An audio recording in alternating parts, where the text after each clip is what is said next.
L'invité de ce Smart Impact, c'est Florian Benoît. Bonjour, bienvenue. Bonjour, vous êtes merci. le fondateur, dirigeant de Cosmeticar et Cosmetiboat. On va parler de lavage auto, lavage de bateau et de la gestion de l'eau. Est-ce qu'il y a une prise de conscience pour vous, au fur et à mesure que les sécheresses se multiplient, notamment dans certaines régions, de cet enjeu de l'utilisation de l'eau pour laver sa voiture ou son véhicule? Oui, heureusement. Alors, je dirais heureusement ou malheureusement, parce que les contraintes climatiques, forcément, mettent en lumière notre méthode de lavage sans eau. Malheureusement, parce que forcément, c'est pas très bon ce réchauffement climatique et ce manque d'eau. Les grandes entreprises commencent à avoir conscience de leur impact à l'échelle nationale.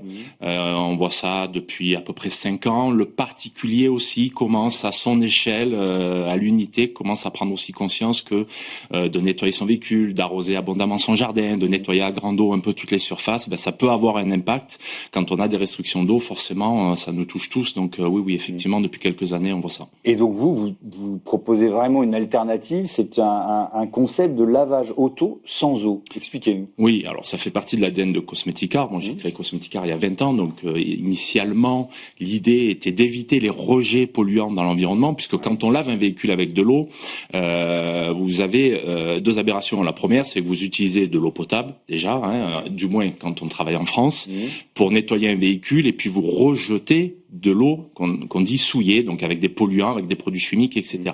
Quand c'est fait dans des stations de lavage professionnelles, vous êtes dans l'obligation de récupérer ces eaux usées et de les traiter.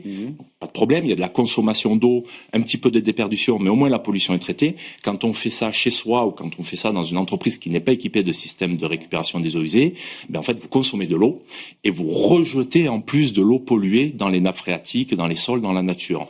Donc nous, on évite ces 2 problèmes-là, la consommation et le rejet, tout en maîtrisant toute la partie consommation de produits que l'on récupère aussi sur nos chiffons et que l'on traite. Voilà. Ouais. Avec quelques chiffres, on a comparé en fait la consommation d'eau des différents usages. Donc le lavage à domicile, on est entre 300 et 500 litres d'eau par véhicule. J'avoue que je m'attendais pas à une telle consommation. Dans une station de lavage à haute pression, on peut être entre 80 et 100 litres. Et puis dans les stations automatiques à rouleau, entre 150 et 400 litres selon les modèles. Vous, c'est quasiment zéro. Ou quelques centilitres, quoi.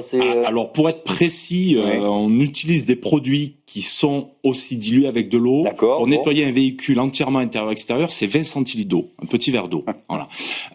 Donc l'économie, elle se chiffre en centaines de litres d'eau. Pour vous donner une ordre d'idée, donc c'est effectivement entre 250 et 300 litres d'eau économisés par véhicule. Nous aujourd'hui sur nos 100 agences, chaque jour, c'est l'équivalent de 250 000 litres d'eau économisés. C'est l'équivalent de 10 camions citernes, par exemple, chaque jour. Chaque jour. À l'année, c'est des millions de mètres cubes d'eau qui sont évités en termes de consommation et évités en termes de gaspillage aussi et en termes de pollution. Vous intervenez chez les gens, c'est ça? C'est le principe de Cosmeticar. Tout à fait. On intervient chez les gens, prioritairement une clientèle de professionnels, où on va venir entièrement équipé avec nos unités mobiles. On a des camions qui sont entièrement équipés, nettoyer la flotte de véhicules, que ce soit intérieur, extérieur, pour les entreprises. Alors on va beaucoup plus loin maintenant dans le nettoyage, on en parlera probablement après, mais on fait aussi des inspections visuelles de véhicules, on fait de la désinfection, on va faire de la rénovation, de la remise en état lorsque le véhicule rentre d'un retour de leasing, par exemple. Donc vos clients, votre premier marché, c'est le B2B. C'est des entreprises aujourd'hui. Ça commence à être le B2B. L'ADN de Cosmeticar, c'était du nettoyage professionnel pour les professionnels de l'automobile, ce qui nous a permis d'apprendre et d'avoir un haut niveau d'exigence, parce que client professionnel a besoin de livrer un véhicule forcément dans un état proche du neuf. Et petit à petit, on s'est développé face à la demande croissante et justement à la conscience environnementale, notamment les nouvelles démarches RSE des grandes entreprises, que quand on est une entreprise avec 10, 100, 1000 véhicules, et c'est exponentiel, forcément ça a un impact sur aussi la consommation d'eau, sur le nettoyage. On a commencé à avoir une demande de la part des professionnels et depuis 10 ans on se développe et ça représente plus de 50% de notre chiffre d'affaires. Donc tout ce qui est flotte d'entreprise, grand groupe, aujourd'hui c'est plus de 50% de notre chiffre d'affaires. Donc vous l'avez créé il y a 20 ans, c'est ça? Exactement. Et vous aviez quel âge? Quand j'ai créé Cosmeticar, j'avais 20 ans et je travaillais sur le projet depuis la seconde, donc 16-17 ans. En seconde, au lycée, j'ai créé Cosmeticar. Vous avez l'idée d'un lavage sans eau? Oui. Ok. Oui. Alors, comment elle est venue cette idée?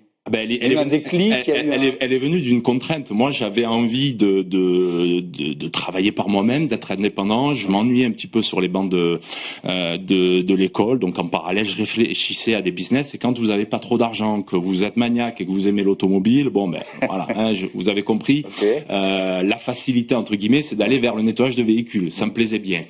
La contrainte, quand on n'a pas d'argent, c'est comment je le fais. Parce que une station de lavage, c'est des centaines de milliers d'euros d'investissement. Et c'est là que je me suis dit, je vais aller avec mes mains, avec mon courage, avec mon savoir-faire, aller nettoyer les véhicules et le faire dans les normes et en respectant les normes. Effectivement, quand on ne récupère pas les eaux usées, ça c'est depuis des années comme ça et depuis 20 ans comme ça, on n'a pas le droit de laver son véhicule sans recycler les eaux. Donc je me suis dit non, l'idée elle est géniale, mais c'est pas possible là. Je peux pas rester bloqué ici. Et donc forcément, on peut pas laver son véhicule à l'eau. Il faut trouver une méthode sans eau. Voilà. Okay. Et donc j'ai développé ça pendant 3 ans et puis j'ai créé Cosmeticar à 20 ans. Est-ce qu'on vous a regardé de haut ? Est-ce que certains vous ont regardé de haut ? Oh là, c'est quoi ce gamin là qui arrive avec sa solution sans eau ? Alors, l'âge, probablement pas. On aime tous les jeunes qui sont ambitieux et qui travaillent. En revanche, le sans eau faisait peur par rapport aux rayures. Donc, ce qui est marrant, ce qui est aujourd'hui une force et ce qui est mis en avant, il y a 20 ans, j'en parlais pas du tout parce que quand j'allais voir un professionnel de l'automobile, je dis bon, je vais venir, je te lave le véhicule, on fait tout de A à Z, tu as absolument rien à faire et on te le fait sans eau. Alors, le gars, ça faisait 40 ans qu'il avait son véhicule à grande eau. Ah non, sans eau, tu vas me la rayer. Donc, c'est sorti des arguments de vente le lavage sans eau et on l'a remis, en fait, quelques années après parce que, justement, il y avait cet impact sur la démarche environnementale. Les bénéfices écologiques les plus significatifs, vous l'avez évoqué, mais de quel polluant on parle ? Parce que vous dites qu'il y a énormément de polluants. C'est quoi ? C'est la pollution qui s'accumule sur nos voitures, c'est ça ? Exactement. Vous avez déjà les hydrocarbures, les gaz d'échappement. Vous avez la poussière de plaquettes de frein qui est extrêmement nocive. Vous avez les fuites d'huile, vous en avez toujours. L'essence. Donc vous avez énormément de polluants sur un véhicule. Quand on dit la manière la plus écologique, c'est de pas laver son véhicule, c'est entièrement faux puisque quand vous ne lavez pas votre véhicule, et que vous prenez de la pluie, qu'est-ce qui se passe ? L'eau qui est souillée va dans les nappes phréatiques, va dans les sols. Donc il faut nettoyer son véhicule. Ce qui est important pour limiter l'impact, c'est soit en station professionnelle, où effectivement, comme vous l'avez dit, c'est un peu moins de consommation d'eau. Pourquoi ? Parce qu'un nettoyeur haute pression consomme moins d'eau qu'un tuyau à grande eau, vers grande eau chez soi. Donc c'est important de laver son véhicule dans des stations professionnelles qui récupèrent les hydrocarbures, qui les traitent, puisque forcément vous avez des hydrocarbures et qui recyclent l'eau propre, ou de le faire avec notre méthode qui, elle, n'utilise pas d'eau. Et comme on n'utilise pas d'eau, on n'a pas de rejets. Et les quelques rejets que nous avons, qui sont des chiffons que l'on recycle, eux aussi sont traités de manière professionnelle. Alors vous avez, je crois que c'était il y a 5 ans, pour créer le même service pour les bateaux. Alors j'imagine que là c'est un marché beaucoup plus faible, ou alors au contraire il y a un potentiel de développement important. Alors, c'est un marché plus faible en volume, puisque forcément, on a quand même moins de bateaux que de véhicules. C'est venu du constat où certains clients possédant des bateaux nous ont dit, on est assez embêtés, tu peux pas venir nous laver aussi le bateau. On a fait des tests, ça a été plutôt concluant. Et là aussi, l'aberration, quand on va sur un port, surtout en saison, on voit beaucoup de personnes avec le tuyau d'eau. Et là, ça va où ? Ça va plus dans les nappes phréatiques, ça va directement dans la mer. Donc, les solvants, la pollution, etc., directement dans l'eau. Donc, le constat est exactement le même. On a adapté quelques produits à l'environnement marin et on a développé Cosmetibot, donc il y a 5 ans. C'est cette agence en France, comparé aux agences Cosmeticar, donc ça reste effectivement un marché de niche, mais on y croit beaucoup. Et puis surtout lié aux restrictions d'eau, vous avez depuis 3 ans certains ports qui interdisent l'usage de l'eau pour les plaisanciers. Donc là, nous, on peut continuer à faire nos interventions. Ouais. Alors, vous l'avez dit, vous avez une centaine d'agences de Cosmeticar. C'est un système de franchise, c'est ça ? Oui, tout à fait. On se développe en franchise, ce qui permet d'avoir une couverture nationale tout en ayant un impact local très maîtrisé avec une démarche unifiée.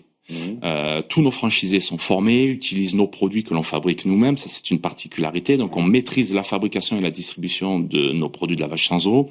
Donc pour nos clients qui font appel à nous sur des marchés au niveau national, la qualité, la prestation, le service, l'utilisation du système de réservation, de reporting de véhicules est le même.